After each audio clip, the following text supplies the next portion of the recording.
Subscribe करें और दबाएं बेल आइकन ताकि कोई खबर रह न जाए।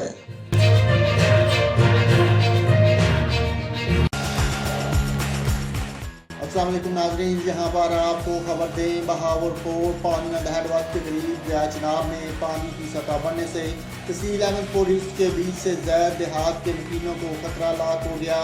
सिविल रेवेन्यू और आपाशी के महकमों के कौम ने बताया कि अहमदपुर के देहात मक्खन बिला, खिच्ची जिक्रानी, खिच्ची लालबीर, मुख्तियारी और जगीर सादकाबाद और दरिया के करीब मुलाहिका इलाकों को सैलाबी सूरत हाल से खतरा है।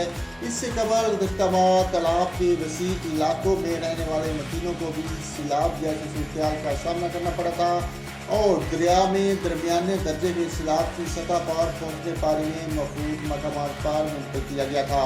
इनकी फसलों को भी नुकसान पहुंचा, लेकिन दरिया चिनाब में पानी की सतह कम होने के बाद इलाका मकीनों ने राहत की सांस ली। अब दरिया में पानी की सतह मुसलसल बढ़ रही है। इसके मुलाहिका इलाकों के मकीनों से कहा गया है कि वो अहमदपुर ईस्ट में महफूज मकामात पर चले जाएं। सरकारी एहलकारों ने भी बचाव और नींद के इक़दाम शुरू कर दिए।